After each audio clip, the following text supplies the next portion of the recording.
शेतकरी कधी दुष्काळानं नाडलेला तर कधी अतिवृष्टीनं पिडलेला, शेतीचं नुकसान तर पाचवीलाच पुजलेलं. आणि या सगळ्यामध्ये शेतकऱ्यांना आधार मिळावा म्हणून सरकारनं पीक विम्याची योजना आणली. मात्र त्यातही घोटाळे झाल्याचं अनेकदा समोर आलंय. पण एका पठ्ठ्यानं तर असा काही प्रताप केलाय की ऐकून तुम्हीही चाट पडाल. अवघ्या 200 रुपयांच्या विम्याचा आवळा देत 14 कोटींचा कोहळा कसा काढला जाणार होता, पाहूयात आमच्या या स्पेशल रिपोर्टमधून.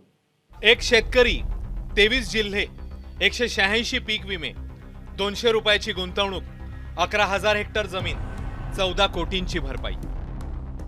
मंडळी, ही बंपर लॉटरी एका तरुण शेतकऱ्याला लागणार होती.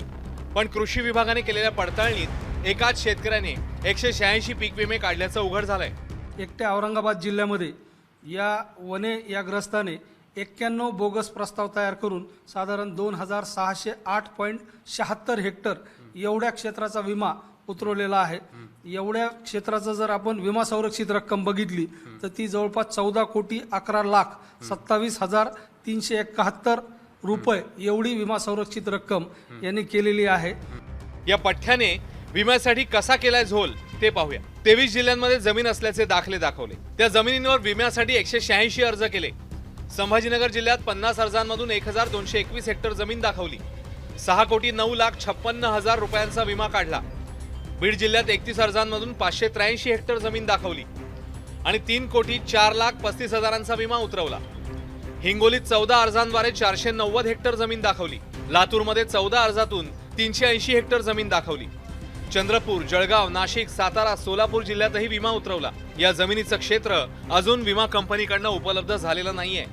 याच्यामध्ये आपण तातडीनं जे वने कुटुंबियाच्या बाहेरची जी काही नावं त्यांनी वापरलेली आहेत त्यांच्याशी पर्सनली आपण कॉन्टॅक्ट करतोय.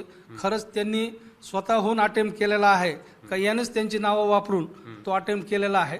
हे एकदा हे झाल्यानंतर, असेच झाल्यानंतर हे सरळ आपण CRPC मध्ये, क्रिमिनल प्रोसिजर कोडमध्ये ही शासनाची फसवणूक करण्याचा गुन्हा या व्यक्तीने केलेला आहे. कंपनी मार्फत आणि शासनामार्फत दोघांकडून संयुक्तपणे त्याच्यावर पोलीस स्टेशनला गुन्हा दाखल होईल.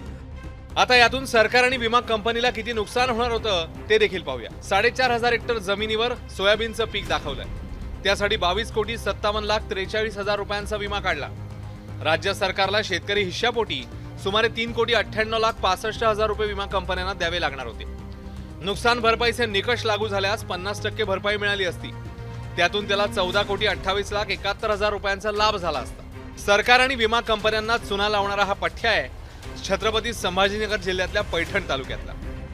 बीडमध्ये देखील पीक विमा भरण्याचं लायसन असणाऱ्या 150 पेक्षा अधिक लोकांनी हजारो हेक्टर जमिनीवरती अशाच प्रकारचा बोगस विमा भरल्याचं देखील समोर आलं आहे. तिथे तर चक्क सरकारी जमीन, MIDCचे जमीन ही शेतीची जमीन दाखवून त्या ठिकाणी पीक विमा भरलेला आहे.